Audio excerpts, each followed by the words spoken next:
Hello, this is Reverend Don Lewis coming to you from beautiful Florida, and I've just returned from lustration in San Antonio, hosted by Sacred Moon Garden Temple. And I want to thank High Priestess Reverend Karen Kelly and all the wonderful members of Sacred Moon Garden Temple and all the wonderful people who attended the lustration for making it such a wonderful weekend. And I have quite a bit of video from lustration, which will be showing up here on Magic TV. A little bit of it already has.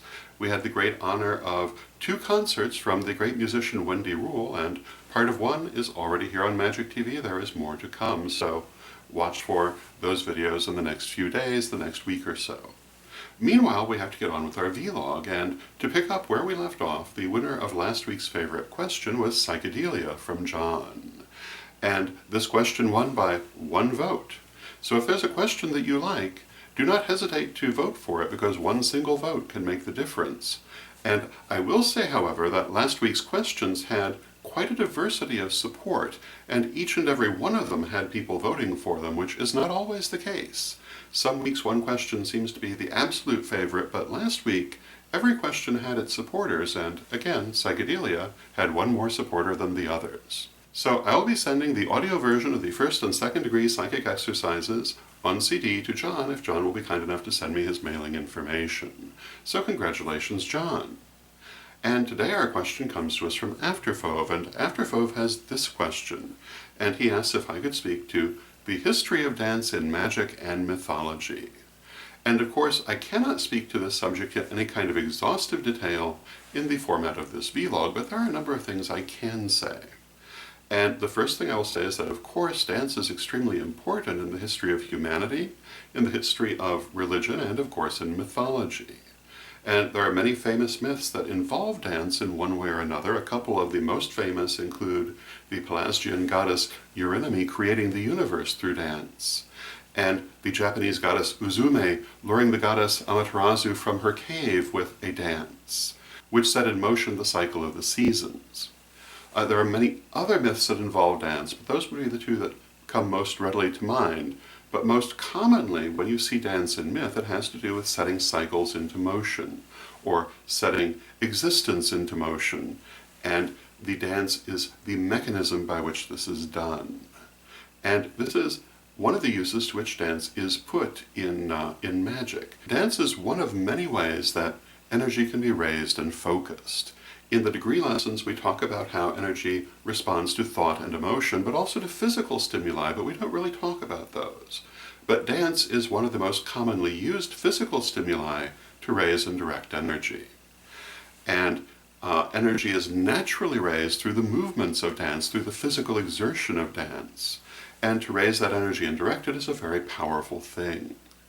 And this is very important in traditional religions, in tribal religions, very important today in the Shinto religion.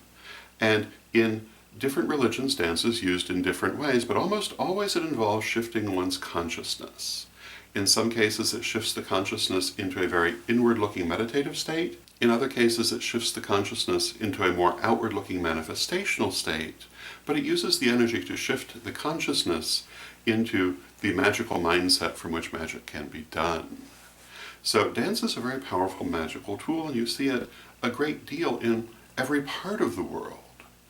And parts of dance that make it a magical tool include the aspect of sound vibration, which is itself a powerful magic tool, the aspect of physical movement, which helps to raise the energy, the patterns involved in the dance, which help to direct it, and of course the mindset of the dancer.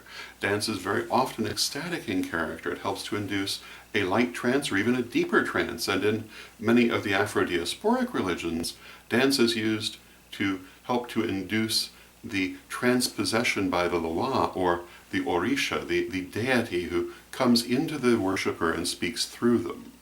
And so these are some of the different uses that you will see for dance in world religion. And dance, again, is a very powerful tool. It can be used also in more solitary ways, and in certain forms of shamanism, you will see dance used to express and transform the dancer's state of being. Dance is often used as a way of taking on the persona of a spirit guide or of a deity. So dance has many uses to which it's been put. and these are a few of them. So, to answer the question, dance is very important in magic, and it's been very prominent in mythology. And I can't begin to talk about all the ways that this has been the case here, but these are some of them. So I hope you find that interesting, and until next time, may you blessed be. Pray for peace. Pray for love. Pray for stability. Pray for the nation where you live.